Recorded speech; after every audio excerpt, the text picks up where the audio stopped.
Our next speaker is Jon Wheeler. Jon has a background in accounting. His degree in accounting is from LaSalle University in Chicago, Illinois, and those are his roots. He has been a partner in an accounting firm where he managed the tax department. He's been a principal in an accounting firm that's closer to home, but he took those accounting skills and he really branched out with them. And so he's done litigation services, management consulting, and business valuation. That all goes to say that he's a very big picture and entrepreneurial person. He founded his own consulting firm called Upstream Consulting in 2003 and operated that from 2003 to 2011, where he used those skills in litigation support, consulting. He's a real visionary person, and valuation is a neat way of taking a vision for the future and pulling it down to right now and saying, what is that worth? What value does that have in dollars and cents? So he can go from the conceptual to the money and back and forth. And what you see in Jon is this ability to take the vision and then the entrepreneurial skills to make that a reality. Please join me in welcoming Jon Wheeler.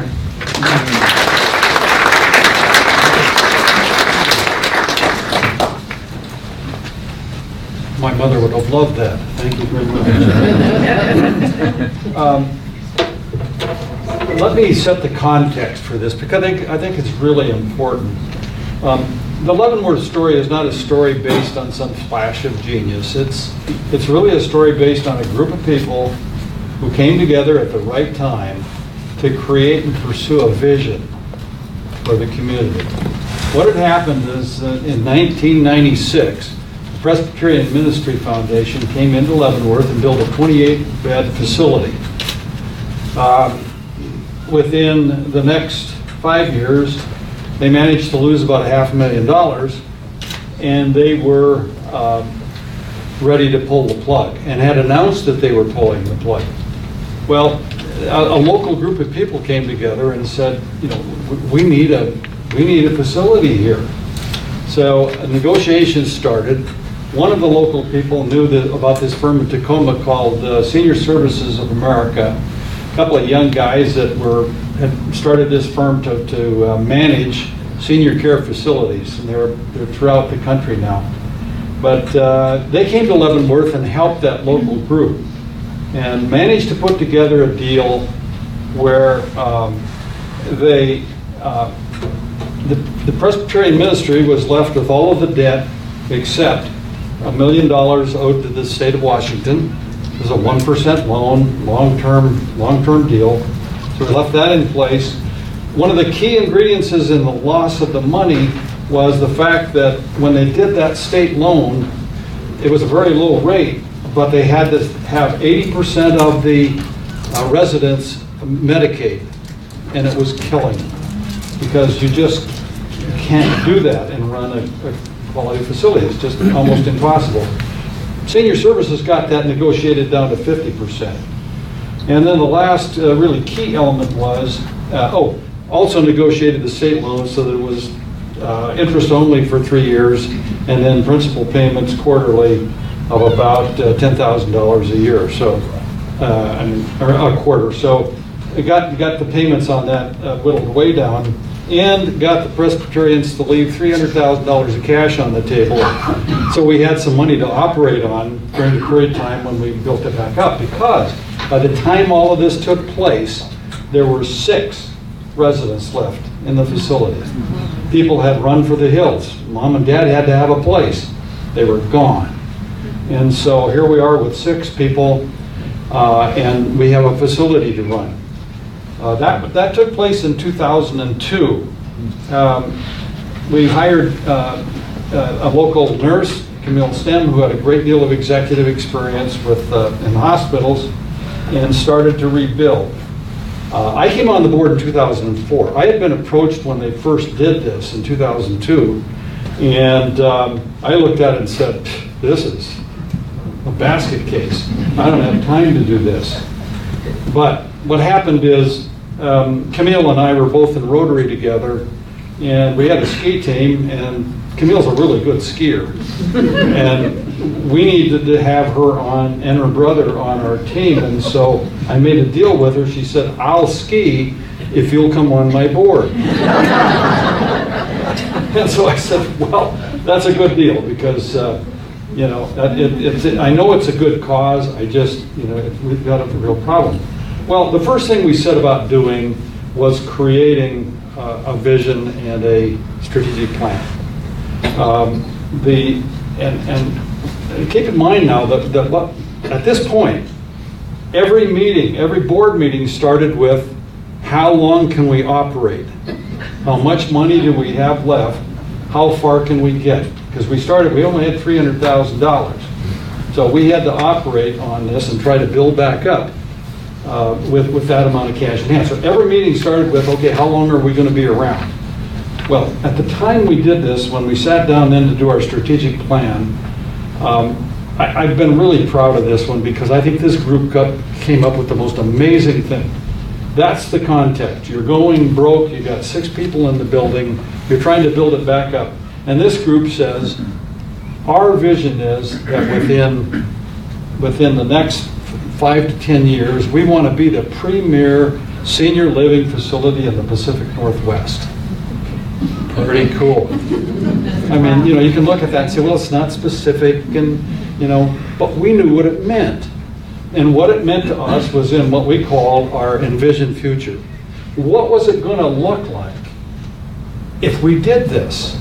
Well, we said, we've got a couple of excess acres. If we do this, we could build out a campus. So instead of just having 28 beds, which is not really easy to operate, we can expand that. We can add we can add memory care. We can do some. So we'll have a senior care campus. That's what we want to do. You know, when you think about the context of the time, that was completely crazy, because you know, if you really thought, if you weren't a dreamer, you just simply would say, this is not going to work.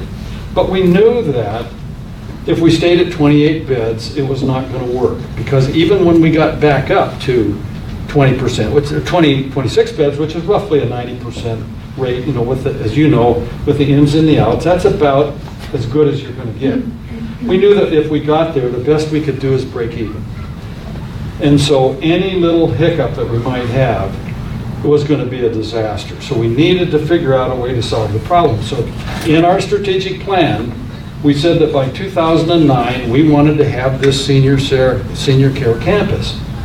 And so we set out this set of steps and goals as to how we were going to do it. First of all, how we were going to recover so we could make at least enough money where we were not spending it, you know, we were not going broke every month, but we could at least break even. And then in the meantime, how do we get out and raise money in the community so we can look at this plan? Well, what we did is, then as we set about doing that, and I think, you know, one of the things I would really urge any group to do is to set out a plan like that. Because my favorite philosopher of all time is Yogi Berra, who said that if you don't know where you're going, you could wind up someplace else. And so you got to know where you're going. You got to know what you want to achieve, because then you can set a plan and do it. From that, we could then make decisions saying, okay, this is what we want to do. No, we don't want to do this. It's almost as important to know what you don't want to do as it is to know what you want to do, because you can stay focused that way. One of the things that helped us is that we were under intense financial pressure all the time. So even when we're trying to raise the money and get this thing put together to build our building, I had some board members coming to me saying, look, we need to sell this excess land. And I said, but the strategic plan is this campus. And if we don't have the land, we don't have the campus. So we've got to figure out another way. Well, we kept with it. And in 2007, we started developing building plans. we'd had a couple of fundraisers, and between the two of them, we had about 125,000 for the expansion. We set about in 2008 putting together a deal with Banner Bank to do bank qualified bonds, which was terrific. And then came September of 2008. And as you all know, the world of finance cratered. And suddenly, the bank was gone. We were sitting there, didn't know what we were going to do. But what we wound up doing then is we wound up working a deal where we were able to get HUD financing. I mean, they were, and you were about the only people in town. I mean, there was no other, the private market was gone. Couldn't get there.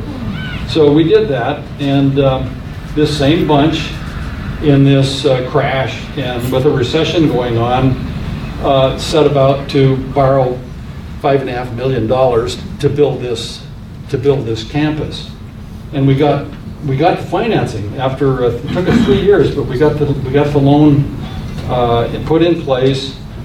And one of the things that came along in about 2009, there was a futurist who spoke at one of the healthcare conferences, and he had a program called The Aging Avalanche, quoting the numbers that you were talking about.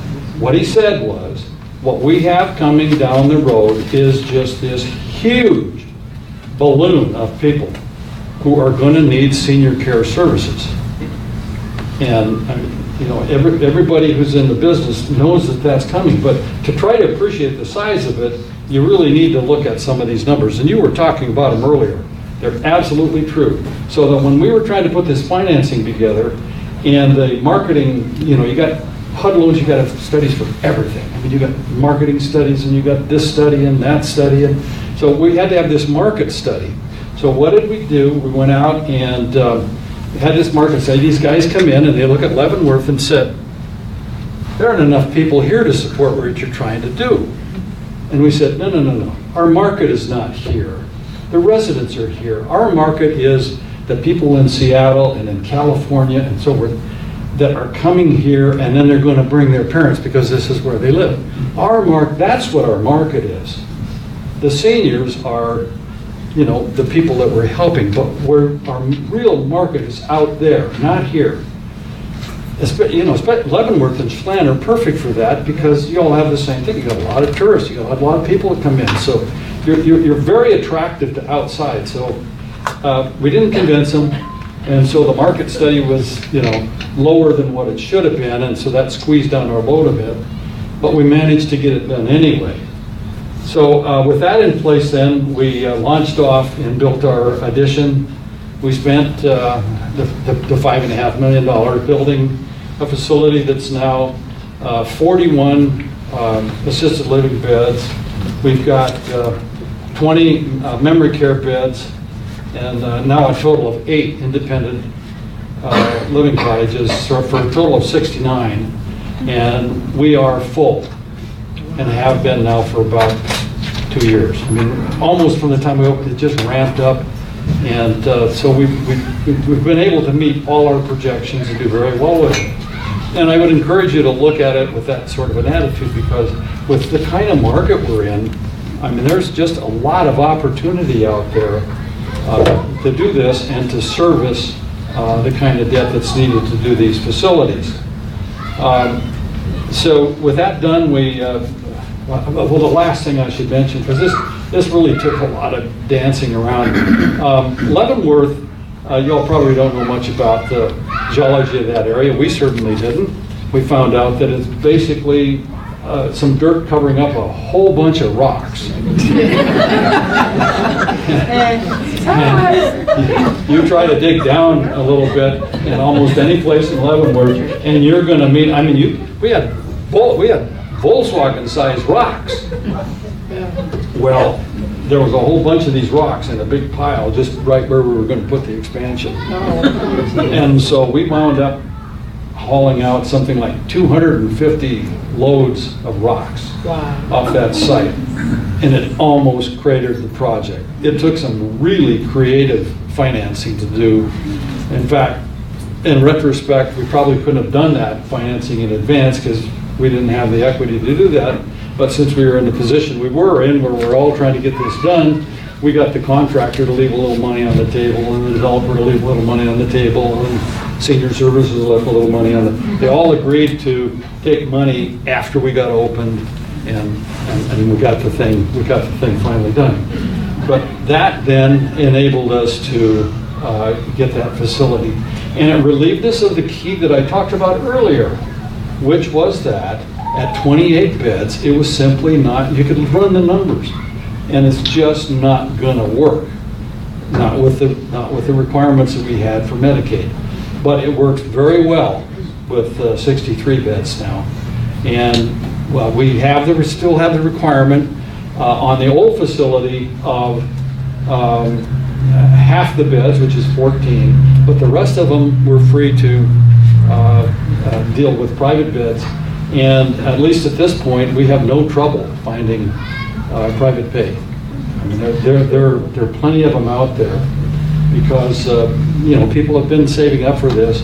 However, I should tell you that because we're nonprofit, if someone's in our facility and they convert from private to Medicaid, they stay.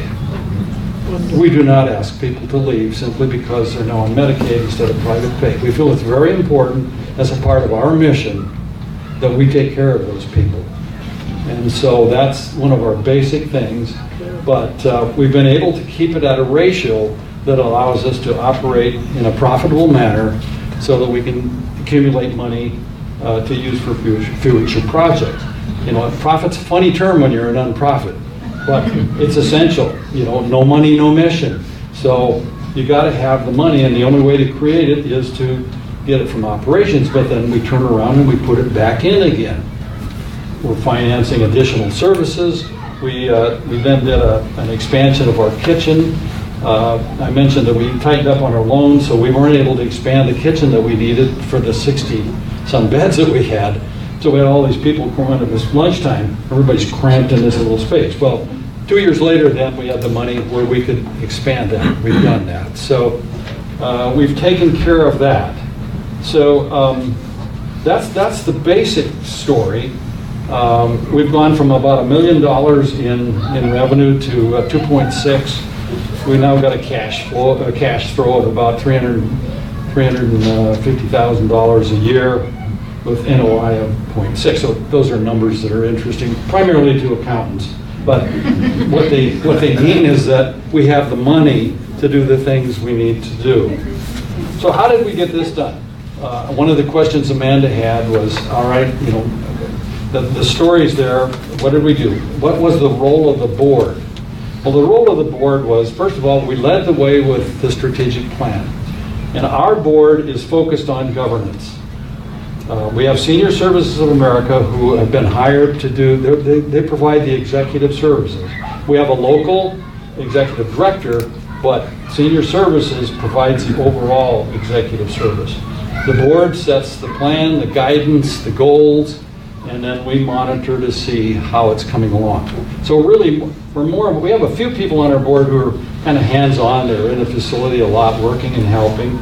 But for the principal mission of the board is to provide governance and direction. We focus on financing sources.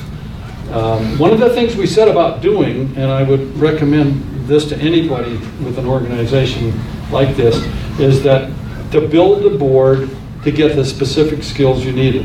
When I first came on the board and we went out and asked somebody to would you be on the board? They ran. You couldn't get, all my friends just ran the other way, said, no, I don't want to do this. Now they clamor to get on the board. Why is it? Because we're successful. Nobody wants to be part of a sinking ship.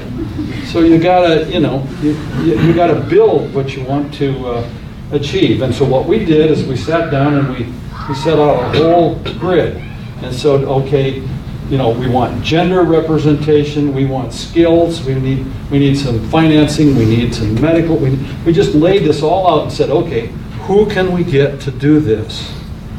And then we went out and recruited. And so we ultimately wound up with a board that it's one of the best boards I've ever served on, because these people are dedicated. They come from a broad range. We've had people from Wenatchee that drive up to be on this board. I mean, it's been a great experience. But, you know, I think rather than leaving a board to chance, you need to build it. You have to look for what you need, and then you build that board to get the skills that you want. So we have a broad range. One of the keys for us has been the community contacts.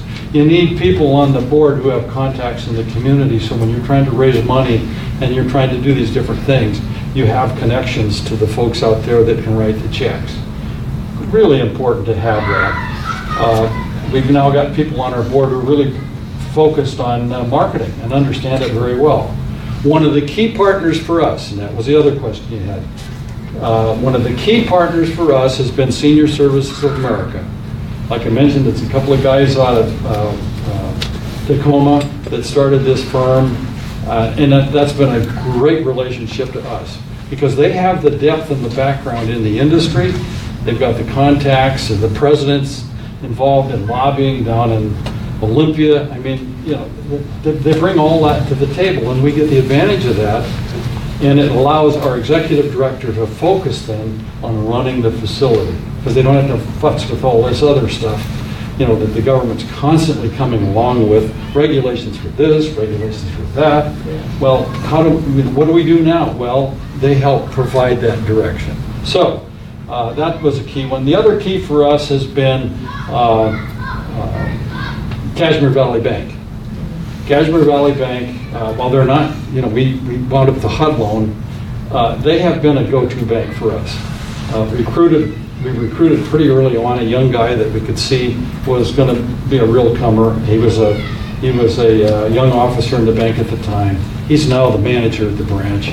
And so when we got, you know, we had these little hiccups that I talked about during our building and so forth, Cashmere would step in and make a loan that,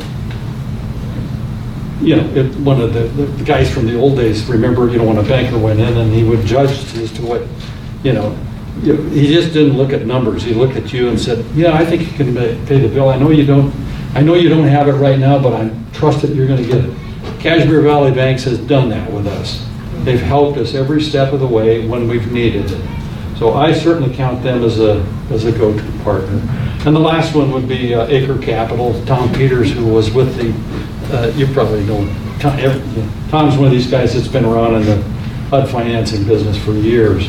And he was instrumental in getting the HUD loan deal done because he could figure out how to get through all of the maze of rules, and which is essential when you're dealing with HUD.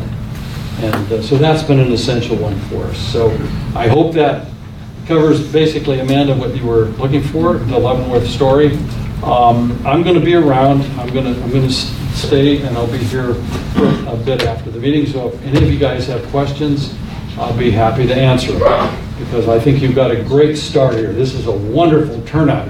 I can tell you that there wasn't enough people to fill that table when we had a similar meeting in 2002 in Leavenworth. So how did the ski team do?